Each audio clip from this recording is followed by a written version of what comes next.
제59화 현무관의 제자들 1. 소림 삼거리 탕명 없이도 무공 수련을 할 수 있게 되자 탕명과 양도는 다음 행보를 고민 중이다. 동생, 청명이 장안에 왔어. 이제 사단령이 슬슬 움직일 거야. 그렇겠네요. 조만간 곤륜파와 한판 붙겠군요. 그랬다. 탕명이 화산파의 매화음양 건법을 사용해 개방 거지를 처치하자 개방과 화산파 간의 일촉즉발의 위기가 고조됐었다. 그러나 왕사룡이 직접 나서 거지들의 사인을 확인하며 탕명의 계획은 수포로 돌아갔다. 개방과의 긴장감이 일단 진정되자 화산에 묶여있던 대사형 청명이 사룡방과 이를 진전시키려 장안에 온 것이다. 청명을 따라가 볼 거야? 무의로 가겠죠? 그럴 테지. 전생의 사부님에게 듣기로 신장키질 석굴에서 천축국 승려의 도움으로 수타양경을 해독했다고 들었다. 무의는 중국에서 신장으로 들어서는 입구라 할 수 있는 곳이다. 갈까? 말까? 팔봉과 쌍주주단은 이제 안정화되었고 소림방의 재정도 걱정할 게 없다. 시간이 지나면 점점 더 여유가 생길 것이고 소림 삼걸도 무공 수련에 열심이다. 미래를 위한 더 큰 투자가 필요한 시점이다. 독청은 신장 어느 석굴에 수타진경이 남겨져 있을 것이라 믿고 있었다. 좀 특이한 성격의 독청이지만 수타진경에 대해서는 진심이기에 그가 허튼 소리를 했을 리 만무하다. 그래, 독청의 말을 믿어보자. 마침 청명이 곧 움직일 것이기에 이참에 청명을 쫓아가며 수타진경을 찾아보면 좋겠다는 생각이 들었다. 양형, 저는 무의에 먼저 가서 사단룡과 청명을 기다리겠어요. 알았어. 삼걸도 데리고 갈 거야? 아니요. 삼걸은 아직 실전에 투입하기는 부족합니다. 열심히 수련하게 양형이 잘 살펴봐 주세요. 그게 좋겠군. 곤륜오광과 청명의 대결이라. 흥미진진하군. 탕명이 한중에서 보았던 청명은 강하고 침착한 고수였다. 청명은 분명 사달룡과는 다를 것이기에 곤륜오광과의 한판은 볼만할 것이다. 곤륜오광과 청명이 싸우다 양쪽 다 죽어버리면 좋겠군. 탕명의 강적 둘이 싸우다 서로 자멸한다면 탕명에게는 더없이 좋은 결과이다. 그러나 세상 일이 모두 탕명이 원하는 대로 흘러가지는 않을 것이다. 탕명은 자신이 펼칠 수 있는 무공들을 점검해보며 청명과의 대결을 머릿속으로 그려보았다. 한중에서 청명에게 한 차례 쓴맛을 본 이후 탕명의 무공은 확실히 눈부시게 발전했다. 탕명이 펼칠 수 있는 소림파 무공은 현재로서는 수타진경의 6할 정도이다. 거기에는 전생의 사부인 선우무도가 무려산 천산선인에게 배운 의술인 천궁기공수를 수타진경에 접목해 창안한 역근경이라는 무공도 있다. 역근경 속에는 자신의 몸을 단단하게 보호하여 상대의 공격을 튕겨내는 무공인 금강불괴지신과 같은 특이한 무공들이 있다. 그리고 신법인 화엽비술, 수비용 검술인 나한검법, 공격형 검술인 그림자 검술, 장법인 태산권각술이 있다. 거기에 청성파 무공인 청량신법, 청풍검법, 송풍검법, 풍뇌장, 흑사장, 그리고 청성파 무공 중 가장 강력한 최심장과 신법인 세류표가 있다. 아미파 무공으로는 복호장법, 구음신장, 소청검법이 있고 화산파 무공인 매화음양검법이 있다. 탕명의 내공이 강해질수록 탕명이 흡수해놓은 무공들도 그 위력이 강해졌다.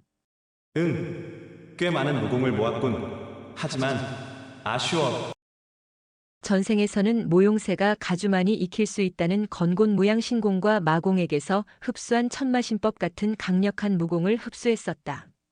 하지만 이번 생에서는 워낙 바닥에서 시작했고 최고수와 겨뤄본 적도 없었기에 필살기라 할 만한 강력한 무공은 흡수하지 못했다. 작금 무림에서 탕명처럼 여러 문파의 무공을 할 수 있는 고수는 없을 것이다. 하지만 최고수와의 대결에서는 결국 한두 가지 절대 신공이 승패를 좌우할 것이다. 최강의 무공이 필요해. 역시 수타진경을 완벽히 완성하는 것이 탕명에게는 시급하다. 이 때문에 아직은 자신이 청명이나 왕사룡 같은 초일류 고수와 겨루기에는 부족하다 느껴졌다. 그래, 가자. 키질 석굴로. 수타진경을 찾는 것을 첫 번째 목표로 정한 탕명은 청명과 사달룡에 앞서 무의로 떠났다. 소림 삼걸의 배웅을 받으며 장안성을 벗어난 탕명은 천수와 난주를 거쳐 무의로 가는 남쪽 길을 선택했다. 삼국시대 때 제갈량은 수차례의 출사표를 던지며 장안을 치기 위해 북벌을 시도했다. 북벌은 여러 경로로 진행되었고 한중에서 장안으로 가는 북쪽 우회로인 천수는 제갈량이 장안을 치기 위해 수차례 점령했던 중요한 군사적 요충지였다. 탕명이 나흘을 말을 달려 천수에 들어섰다.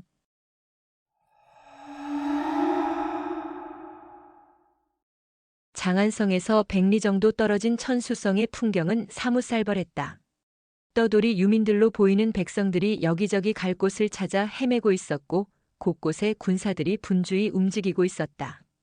객잔에 들어선 탕명이 자리를 잡고 점소이에게 물었다. 무슨 일이 있나요? 마치 전쟁이라도 난 듯한데요.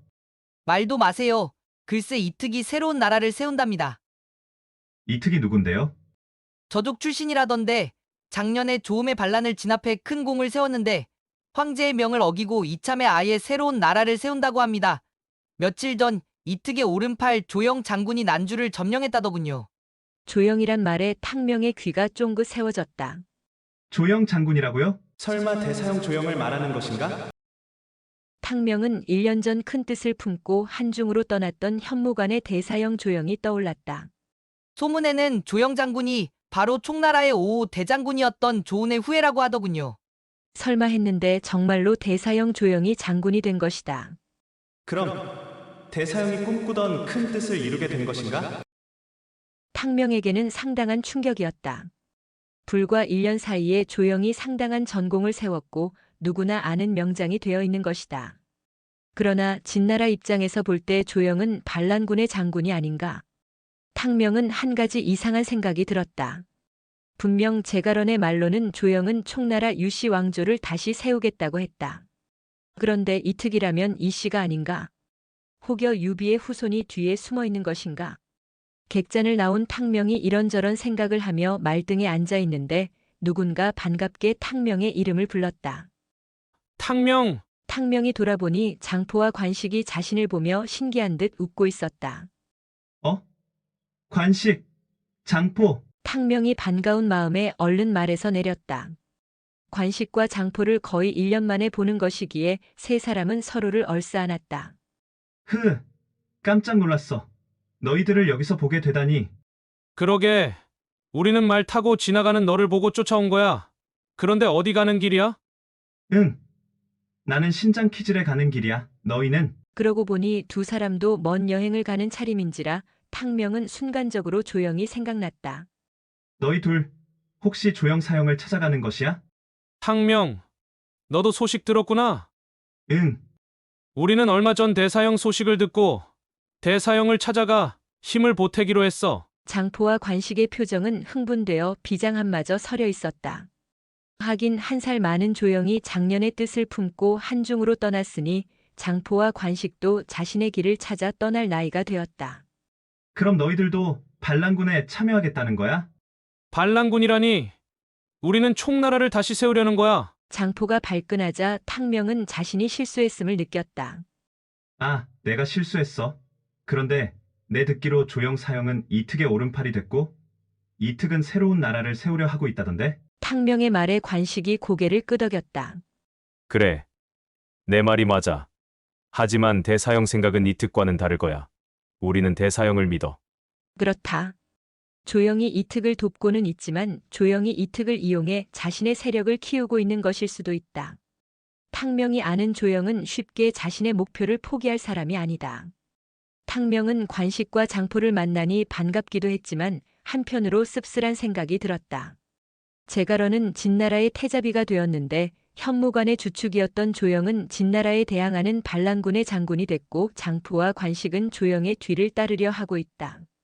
각자 자신의 인생을 선택하는 것이지만 제갈원의 입장에서 옛 친구들의 모습을 본다면 분명 황망하고 난처할 일이다. 그럼 너희도 난주로 갈 거야? 그래야지. 대사형이 난주를 점령했다니 일단 난주로 가봐야지. 잘 됐네.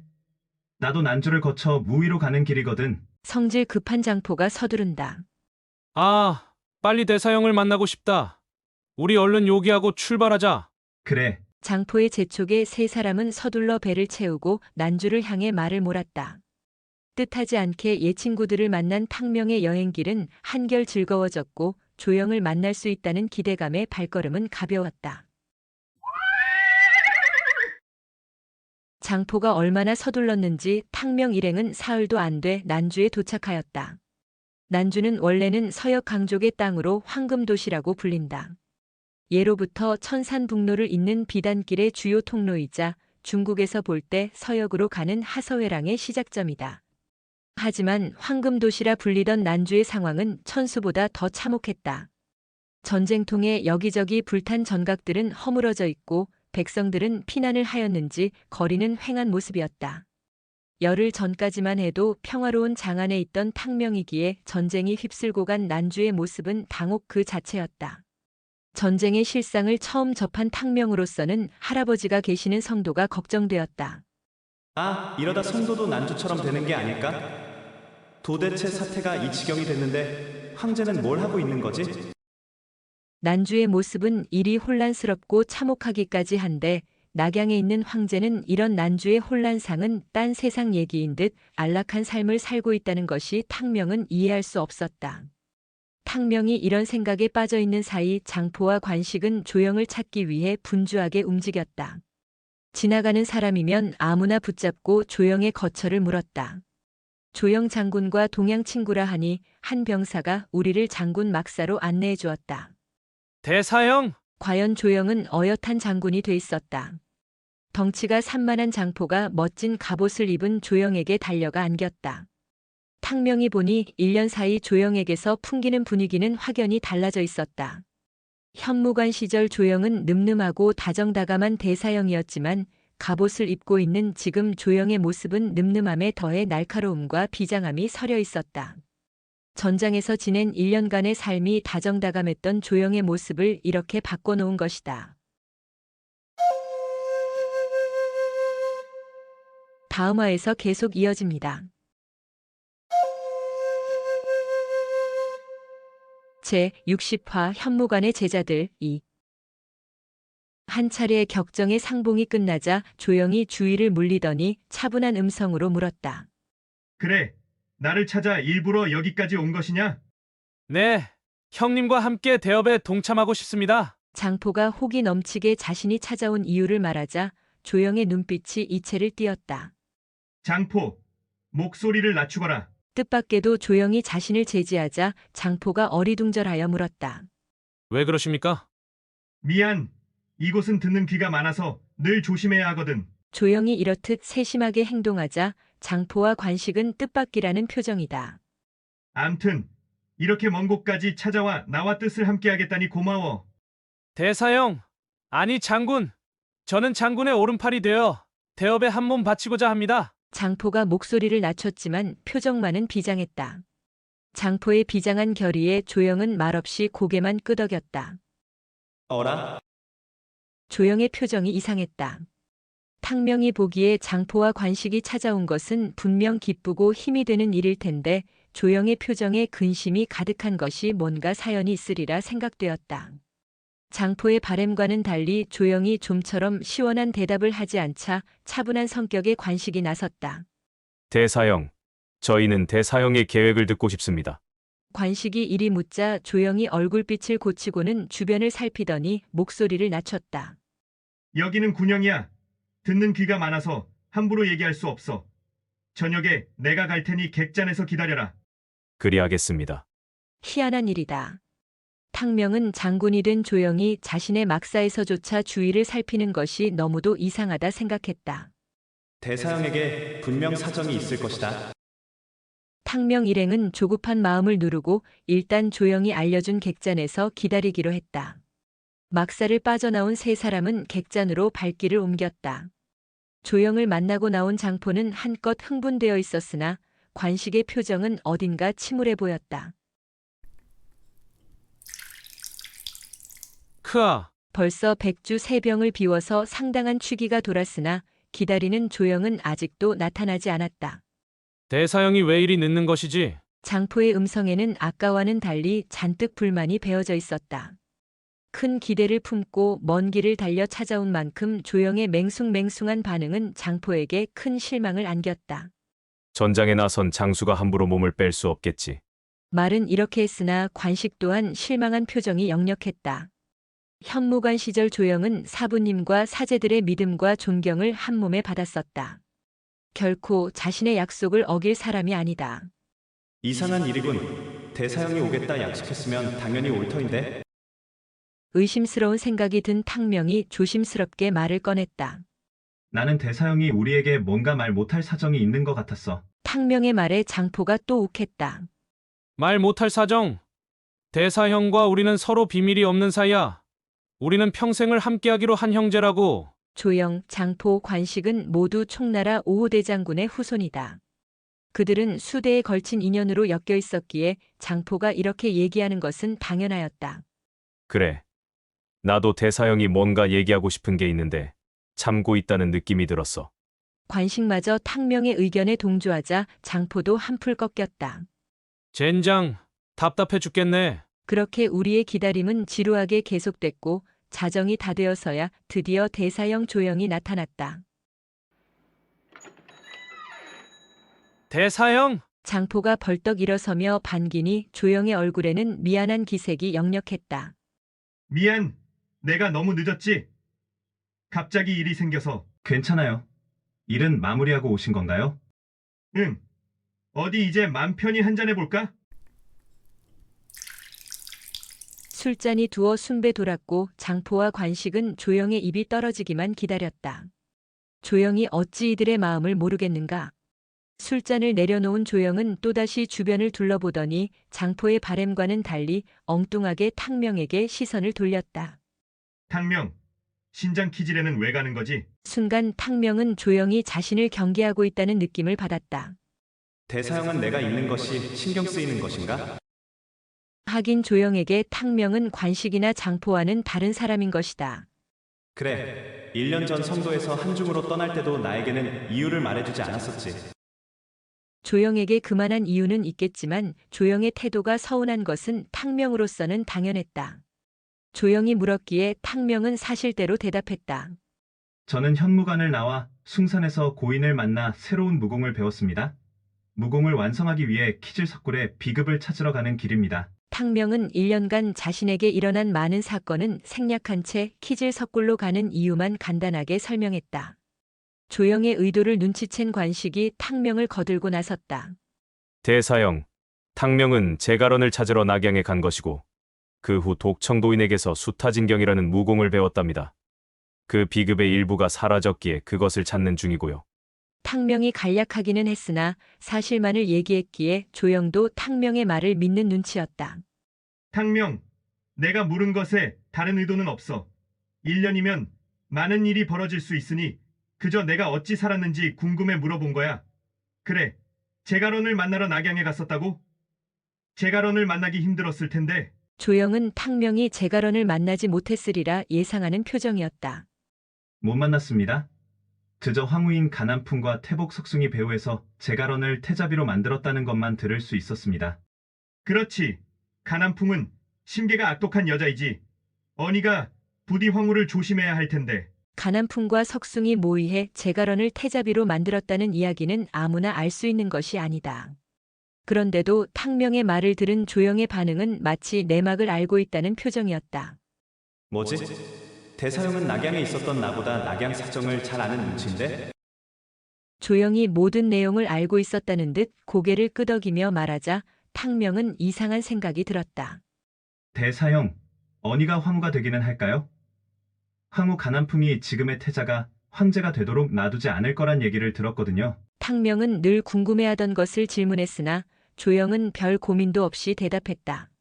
사실 힘든 일이지. 역사적으로도 태자가 무사히 황제가 된 사례는 생각보다 적거든. 탕명은 제갈원이 황후가 되기 힘들다는 조영의 말에 충격을 받았다. 게다가 조영의 표정도 이상하다. 조영과 제갈원과의 사이는 각별했다. 그런데 지금 조영의 표정은 그저 담담한 것이 결코 제갈원이 황후가 되어 안정된 삶을 살기를 바라는 얼굴이 아니었다. 분명 뭔가 있다. 조영의 반응이 영 마음에 들지 않았지만 무엇보다 궁궐에 갇혀 가난풍의 손에 농락당할 제갈원을 생각하니 탕명의 마음은 갑갑해졌다. 탕명의 표정을 살피던 조영이 말했다. 탕명, 제갈원을 많이 좋아했구나. 하지만 제갈원도 대의를 위해 나선 것이니 이제 제갈원은 있는 게 좋겠어. 조영의 말에 탕명이 깜짝 놀랐다. 네? 대이란요? 조영이 잠시 난감한 표정을 짓더니 얼른 얼버무렸다. 아니, 난 그저 제갈원이 가문을 위해 나선 것이라는 뜻이야. 아니다. 분명 방금 조영이 말한 뜻은 그런 것이 아니었다. 탕명은 이상하다는 생각이 들었으나 그렇다고 무턱대고 조영을 다그칠 수는 없었다. 확실히 이상한 냄새가 나. 분명 내가 모르는 내막이 있고 대사형은 뭔가 아는 것이 있는 게 분명해. 제기랄, 탕명이 어찌할지 고민할 때 장포가 탁자를 치며 한탄했다. 모든 것이 우리가 힘이 없기 때문이야. 대사형, 저는 도저히 못 참겠습니다. 분위기가 한껏 고조되자 관식이 드디어 본론을 꺼내들었다. 이특이 새 나라를 세우려 한다고 들었어요. 형님 생각은 어떠신가요? 관식이 전곡을 찌르자 조영의 얼굴빛도 진지해졌다. 이특으로서는 당연한 행동이지. 이특은 야망이 큰 사람이야. 결국 자신이 황제가 되려고 할 거야. 관식이 목소리를 더욱 낮추며 물었다. 그런 보고만 있을 건가요? 형님이 나서야 합니다. 내가? 무슨 힘으로? 저희가 돕겠습니다. 돕겠다고? 목숨뿐 아니라 가문의 운명을 걸어야 하는 일이야. 대사형, 저희는 이미 각오를 하고 왔습니다.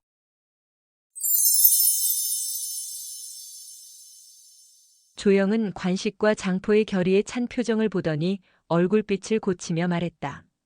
좋아. 안 그래도 처리해야 할 중요한 일이 있어. 이 일에 총나라가 다시 설 수 있느냐 없느냐가 결정 날 거야. 조영의 진지한 표정에 탕명도 잔뜩 긴장하였다. 이 일은 목숨만 걸어야 하는 게 아니야.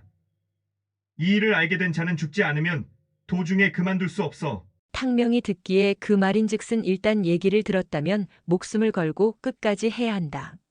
그렇지 않으면 오히려 제거의 대상이 될 것이란 뜻이었다. 장포가 먼저 맹세했다. 총나라를 다시 세우는 일이라면 어떤 일이든 제 목숨을 걸겠습니다. 저도 동참하겠습니다. 장포와 관식이 이리 맹세하니 탕명의 처지가 애매하였다. 이거 곤란하게 되었군.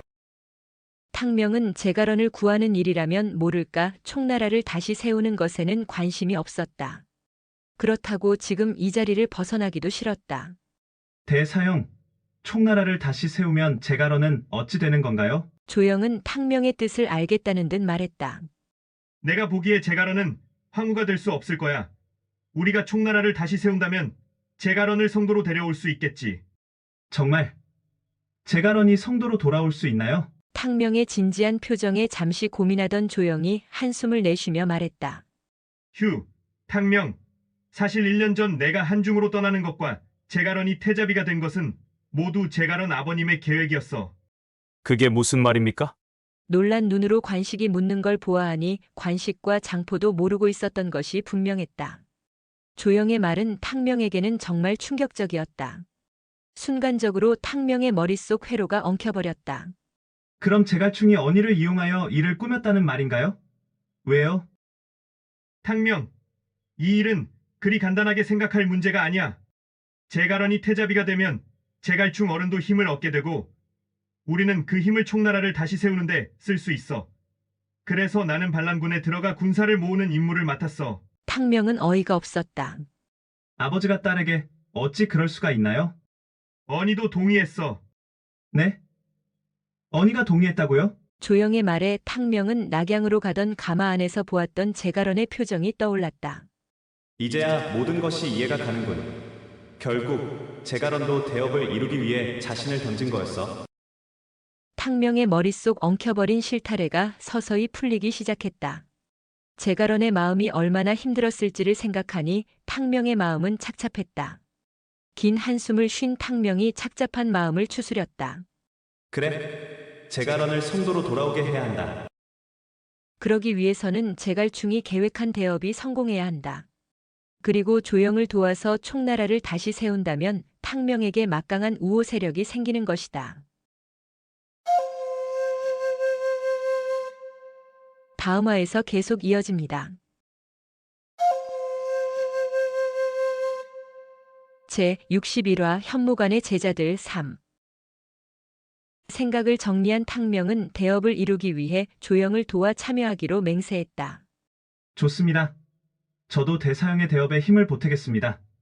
뭐든지 좋으니 제 도움이 필요하면 말씀해 주세요. 좋아. 탕명 또한 이렇게 맹세하니 그제야 조영이 기쁜 얼굴로 자신의 계획을 설명하기 시작했다. 지금 우리에게는 무엇보다도 먼저 해결해야 할 일이 있어. 그건 선왕제의 후손을 찾아 새로이 세울 총나라의 황제로 옹립할 준비를 하는 거야. 탕명은 낙양 평안로에서 보았던 안락공 유효가 생각났다. 유효가 바로 총나라의 마지막 황제 유선의 장자이다. 낙양에 유비의 손자 유효가 있지 않습니까? 탕명이 이리 묻자 뜻밖에도 조영이 고개를 내저었다. 그렇지. 유비의 후손 중 유효가 제일 어른이긴 하지. 그러나 유효는 이미 진나라의 신하가 된 지 오래됐어. 결코 대업에 나서지 않을 것이야. 그럼 유효를 대신할 황손이 또 있다는 말인가요? 있지. 오직 나와 제갈충 어른만이 알고 있는 사실이지. 바로 그 일을 너희에게 부탁하고 싶어. 황손을 찾는 일이라고 하자 관식이 나섰다.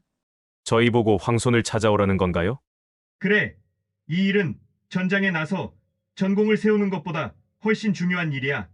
이특이 왜 어린 나에게 중책을 맡기고 공적을 쌓을 기회를 준 것 같아? 하긴 조영이 비록 문무를 겸비한 인재인 것은 맞지만 솔직히 벌써 장군이 됐다는 것이 믿기지 않았었다. 그럼 이특이 대사형을 중용한 이유가 따로 있다는 것인가요? 당연히 따로 있지. 이특은 자신의 왕국을 총나라 성도에 세우려는 계획이야. 일단 성도의 자리를 잡은 후 중원을 노릴 계획이지. 한나라 고조 유방의 전례를 따르려 하는 거지. 그런데요? 조영의 말이 이해가 안 되는 탕명이 장포와 관식을 쳐다보니 그들 또한 이해가 안 된다는 표정이다. 조영이 자세를 바로잡으며 말을 이었다. 이특은 참으로 음흉한 사람이야. 망한 총나라 대장군의 후손인 나를 앞장 세워 촉당의 민심을 얻으려는 거야. 장포, 관식 너희들이 오늘이라도 이특을 찾아간다면 분명 나처럼 환대를 받을 것이야. 그러나 잠시 쓰다가 버려지겠지.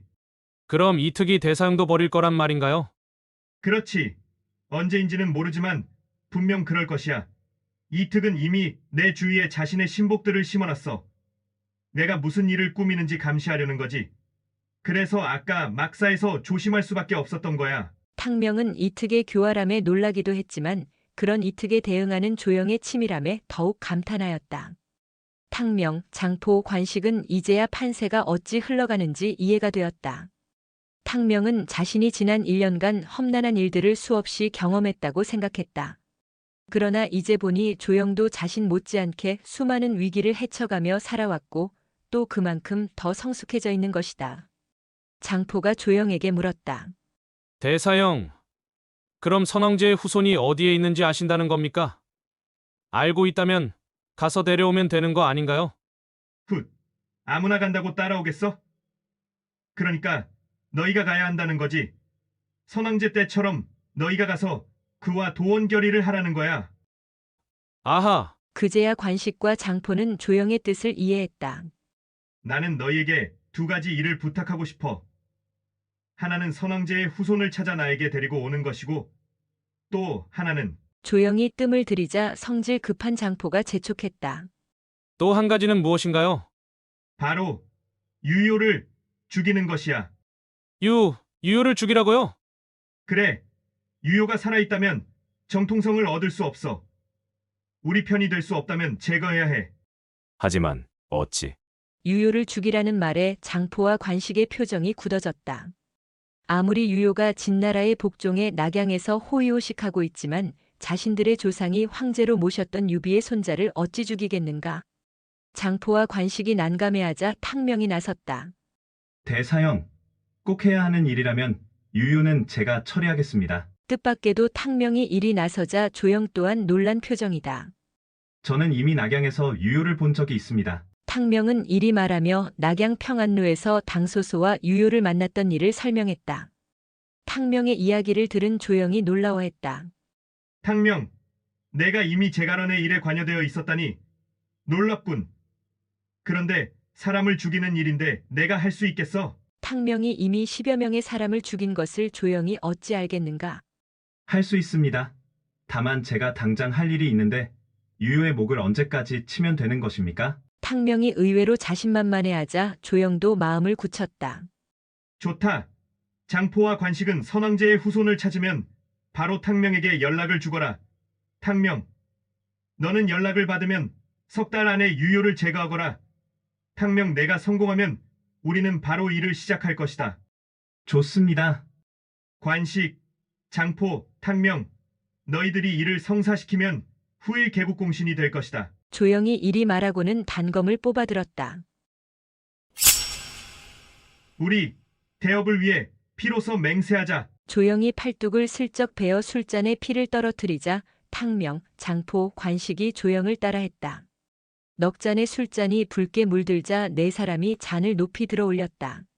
대업을 위하여! 대업을 위하여! 이리하여 난주의 허름한 객잔에서 네 사람은 피의 맹세를 하였고 탕명에게는 처리해야 할 중대한 일이 하나 더 생겼다. 난주에서 이틀을 더 머물렀다. 장포와 관식은 남쪽으로 방향을 잡았고 탕명은 북쪽 무의를 향해 출발했다. 이틀간 말을 달려 무의에 도착하니 의외로 무의는 전쟁의 흔적 없이 평온하였다. 며칠간 대업이란 낯선 단어가 탕명의 머리를 채우고 있었는데 무의에 오니 탕명의 몸과 마음은 다시 무림으로 돌아왔다. 청명과 사단용이 곧 들이닥칠 텐데 곤륜파는 어찌하고 있을까? 이런 호기심이 생긴 탕명이 곤륜파 무의 분타를 물어물어 찾아갔다. 그런데 뭔가 이상하다. 불과 몇 달 전에 사룡방의 공격을 받았었기에 당연히 주의 경계가 삼엄할 것이라 예상했지만 의외로 대문은 살짝 열려 있었다. 어찌된 일이지?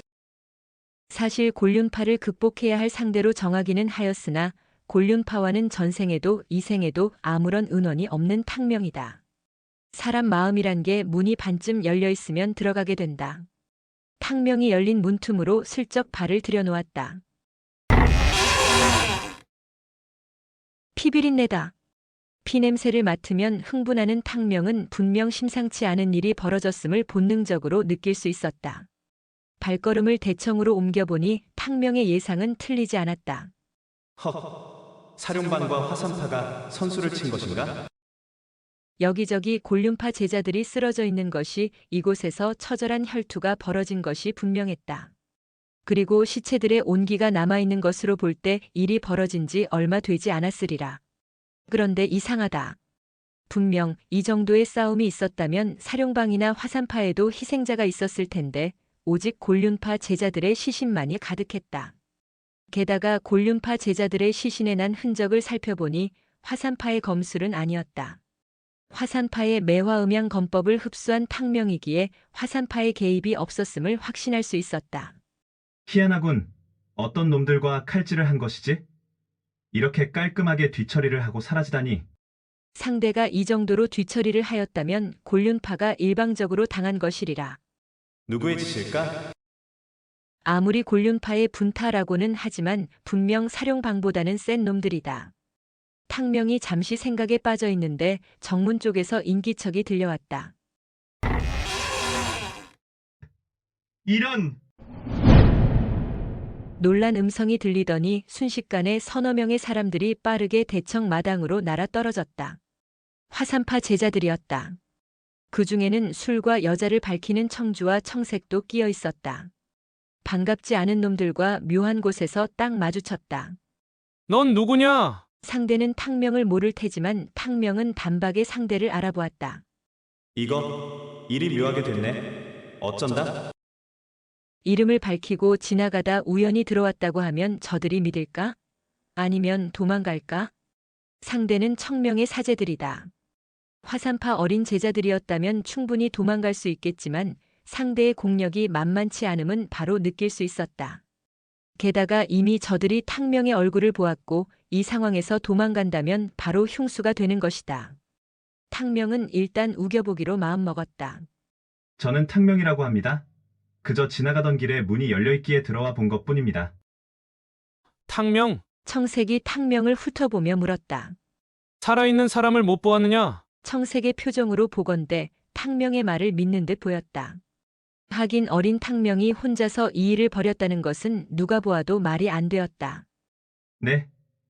제가 왔을 때는 모두 죽어 있었습니다. 청색이 다시 물었다. 너는 어느 파 제자이냐?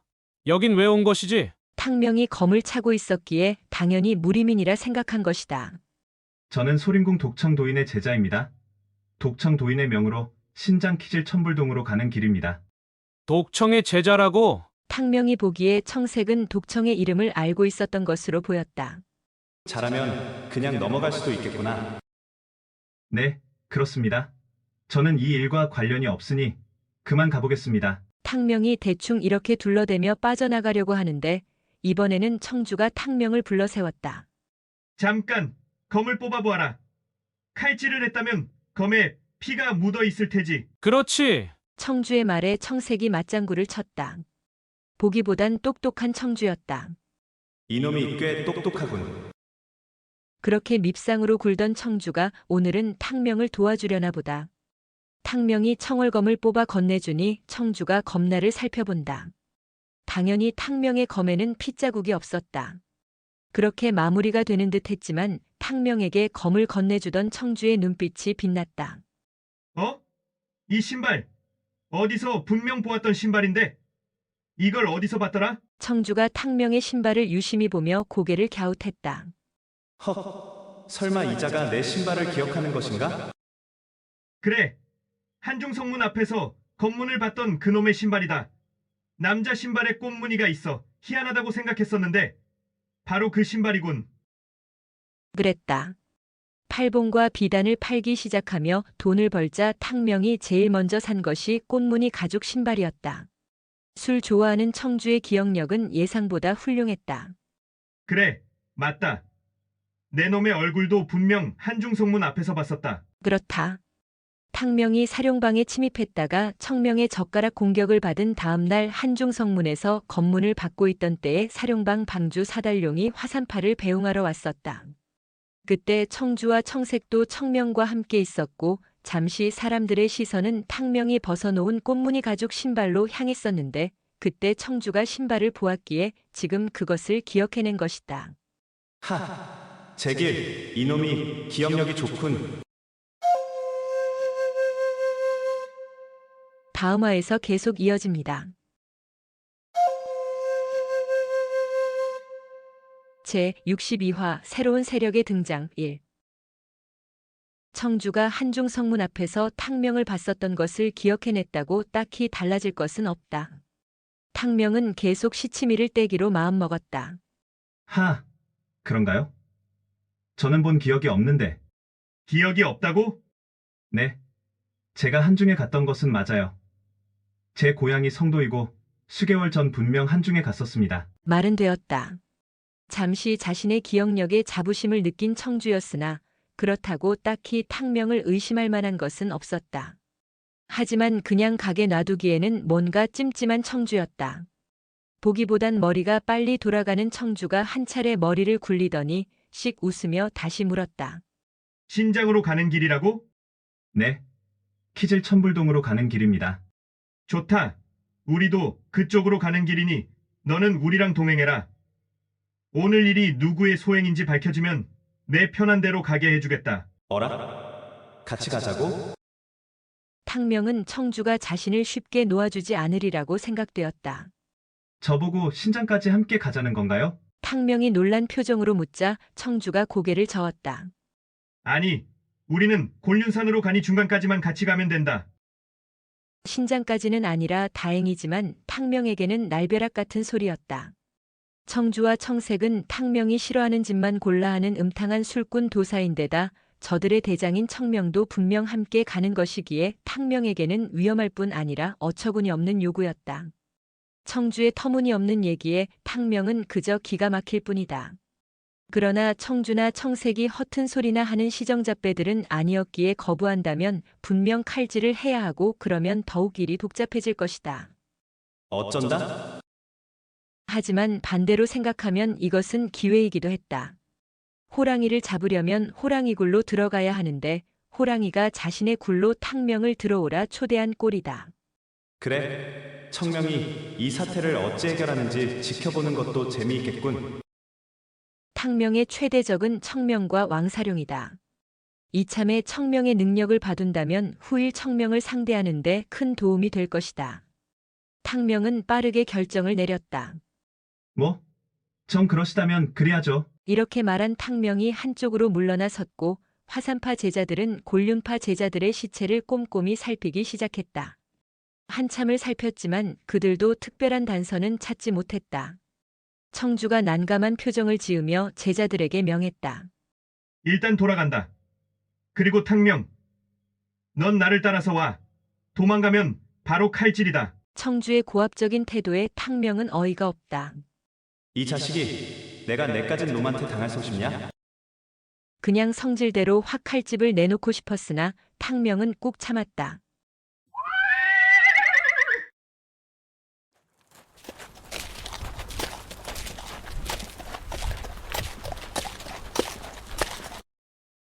탕명이 청주의 뒤를 따라 말을 달려가 보니 그야말로 대규모 인원이 무의성 밖에 진을 치고 있었다. 총 인원이 50명가량 됐는데 사룡방 인원이 30명가량 되었다. 탕명이 살펴보니 사룡방 무사들의 눈빛이 형형한 것이 꽤 쓸만한 놈들이다. 이는 분명 사달룡이 이번 일에 사활을 걸고 사룡방 정예 무사들을 총동원한 것이다. 청주에게서 곤륜파 무위 분타가 풍비박산되었다는 상황을 들은 청명과 사달룡은 예상치 못한 상황에 당황한 빛이 역력했다. 사달룡과 대책을 세우던 청명이 청주의 뒤에 멀뚱히 서 있던 탕명을 보며 물었다. 그런데 저 아이는 누구인가? 청명이 탕명을 유심히 바라보았으나 다행히 청명의 기억에는 탕명이 없는 듯 보였다. 청주가 의심스러운 눈빛으로 탕명을 흘끗 보며 말했다. 대사형, 저희가 곤륜파 분타에 도착했을 때 저 아이가 서성거리고 있기에 일단 데리고 왔습니다. 소림궁 독청의 제자로 신장키질 천불동으로 가는 길이라고 합니다. 그리고 희한하게도 한중섬 앞에서도 저 아이를 본 적이 있습니다. 호, 독청이라? 독청이란 말에 청명이 흥미로운 눈빛으로 탕명에게 다가왔다. 탕명은 청명의 예리한 눈빛을 피하지 않고 마주보았다. 호, 너였군. 얼마 전 석가방 방주 석봉과 아귀를 죽인 것이 너였더냐? 헉, 이자가 그걸 어찌 안 것이지? 탕명으로서는 청명의 말은 전혀 예상치 못한 것이었다. 청명은 이미 무림의 대소사를 꿰뚫고 있는 것이리라. 다 알고 물어보는데 탕명으로서도 어쩔 도리가 없다. 탕명이 별것 아니라는 듯이 씩 웃었다. 아, 그거요. 그자들이 먼저 시비를 걸어와 저로서도 어쩔 수가 없었습니다. 청명이 의심의 눈초리로 물었다. 그저 시비가 붙었는데 5이나 죽여버렸다고? 제가 좀 욱하는 성격이라. 청주가 다시 끼어들었다. 키질 천불동으로 무슨 비급을 찾으러 간다고 합니다. 비급이란 말에 청명의 눈빛이 의심에서 관심으로 바뀌었다. 무슨 비급을 찾으러 가는 것이냐? 탕명이 순간적으로 머리를 굴렸다. 어설픈 얘기로는 청명을 속이기 힘들 것이다. 그렇다면 솔직히 대답하는 건 어떨까? 혹시나 청명이 수타진경을 알고 있을 수도 있다. 그래, 어설프게 얘기했다가는 이자에게 의심만 살 것이다. 이렇게 빠르게 결정을 내린 탕명이 대답했다. 저는 소림궁에 실전된 무공비급인 수타진경을 찾으러 가는 길입니다. 수타진경. 수타진경이란 말에 청명의 안색이 살짝 변하였다. 어라? 청명의 눈빛은 분명 뭔가 아는 눈빛이다. 이렇게 되자 이번에는 탕명이 청명에게 물었다. 수타진경을 아십니까? 청명이 잠시 고개를 갸웃하더니 이내 말했다. 아니다. 단지 사수께서 200년 전 강호를 뒤흔들었던 무공이라 말씀하신 것이 생각났을 뿐이다. 그래, 수타진경이 키질 천불동에 있단 말이냐? 혹시나 하며 기대했던 탕명이 실망했다. 강호를 뒤흔들었던 무공이라? 그래도 화산파가 뭘 알긴 아는군. 근데 이 자식은 왜 자꾸 반말이야? 청명은 탕명에게 처음부터 반말의 명령조였기에 확 짜증이 난 탕명이 살짝 반항을 해보았다. 확실한 건 아니고 뭐 혹시나 하여 그저 한번 가보는 거요. 탕명이 말꼬리를 짧게 했으나 청명은 별로 개의치 않는 표정이다. 전설의 무공인 수타진경을 언급하는 것을 보면 이놈의 말은 거짓은 아니랴. 일단 데리고 가는 것이 좋겠군. 청명은 탕명을 어찌 처리할지 마음을 정하고 일을 마무리 지었다. 알았다. 너는 상황이 명백해질 때까지 청주의 뒤를 따라라. 제길 또 명령질이네. 하지만 어쩌겠는가. 호랑이굴에서는 호랑이가 왕이다. 탕명에게 잠시 관심을 가졌던 청명은 이내 눈길을 사달룡에게 돌렸다. 사방주, 더 지체할 필요 없으니 출발합시다. 알겠소이다. 청명의 명령에 50여 명의 무리민이 떠날 준비를 하였다. 휴, 일단 고비는 넘겼군. 한숨 돌린 탕명은 청명의 일거수일투족을 지켜보며 후일 자신이 청명과 벌일 대결을 상상해 보았다. 역시 만만치 않은 놈이군. 출발한다. 청명의 명령에 50여 마리의 말이 곤륜산을 향해 달리기 시작했다.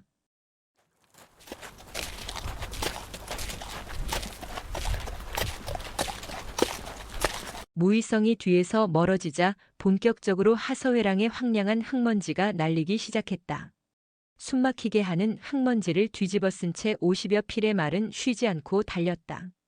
사막 지형을 처음 접한 탕명에게 난주에서부터 끝없이 펼쳐지는 하서회랑의 흙먼지는 정말 죽을 맛이었다. 아무리 말을 빨리 달려도 보이는 건 오직 황량한 흙먼지 길이었고 잠시 쉴 만한 그늘조차 찾기가 힘든 정말 짜증나는 여행길이었다. 제길아, 이 흙먼지는 어쩜 이리 적응이 안 되냐? 졸지에 무리에 낀 탕명이 흙먼지를 마시며 청주의 뒤를 따라 말을 달린 지 사흘이 지났다. 어휴, 먼지 때문에 숨도 제대로 쉴 수가 없네. 도대체 언제까지 달리는 거야?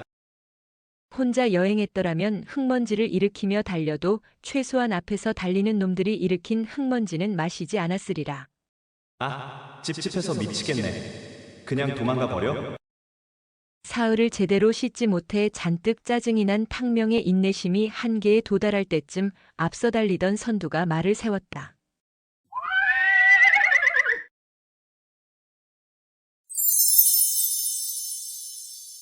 뿌옇게 피어오른 흙먼지가 바람에 날리며 사라지니 그럴듯한 객잔 하나가 마술처럼 떡하니 나타났다. 객잔이다.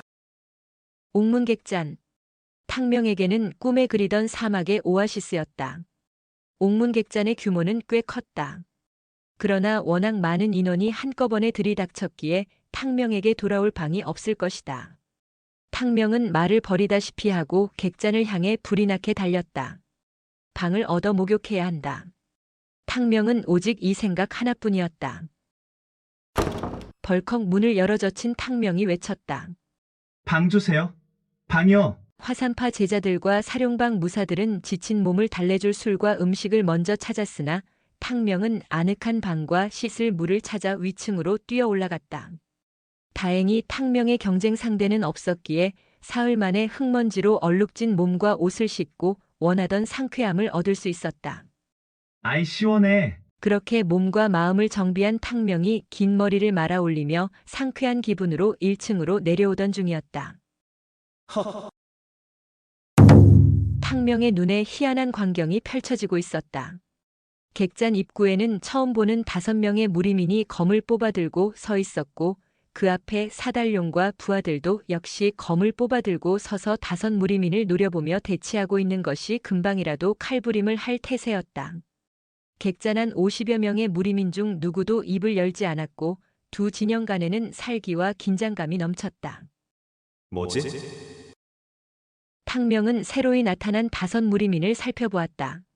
그리고 탕명은 곧 그들이 상당한 고수임을 직감했다. 만만치 않은 놈들이다. 긴박하게 전개될 상황을 기대하며 탕명이 눈알을 굴리고 있는데 사달룡이 상대를 향해 소리쳤다. 잘 만났다, 초광. 지난번 당한 치욕을 갚아주겠다. 오늘 내 놈을 끝장내 주마야. 조광? 어디서 들어본 이름인데? 그렇다. 조광은 곤륜파의 정예 고수인 곤륜 오광 중 첫째이다. 그렇다면 저 5 사람이 곤륜파의 오광인가? 그런데 뭔가 이상했다. 무공 실력이 인류라던 오광의 행색은 그야말로 처참했다. 옷은 여기저기 찢겨 있고 옷에 묻은 핏물은 굳어 검게 변해 있었다. 더욱이 오광중 태반은 상처를 입었는지 서 있는 자세도 꾸부정한 게 정상이 아니었다. 분명 이미 어디선가 한 차례 악전고투를 벌이고 온 모습이었다. 그렇다면 무의 분타에 이어 골륜파 본산도 습격을 당했다는 얘기이다. 탕명이 청명을 바라보니 청명은 자리에 앉아 상황을 주시할 뿐이다. 조광은 청명에서 사달룡에게로 시선을 돌리고는 쓴웃음을 지었다. 사달룡, 결국 화산파를 끌어들인 것인가? 조광은 자신에게 패한 사달룡이 화산파의 힘에 기대려 하는 것을 비웃고 있었다. 하지만 사달룡의 입가엔 곧 있을 자신의 승리를 예상한 듯 비열한 승리의 미소가 피어올랐다. 태사형, 이놈들이 제 발로 찾아왔소이다. 이참에 끝장을 냅시다. 사달룡은 오광의 비참한 모습을 보고는 오광을 꺾을 절호의 기회를 잡으려 하는 것이다. 사달룡의 재촉에 청명이 드디어 자리에서 일어섰다. 다음 화에서 계속 이어집니다.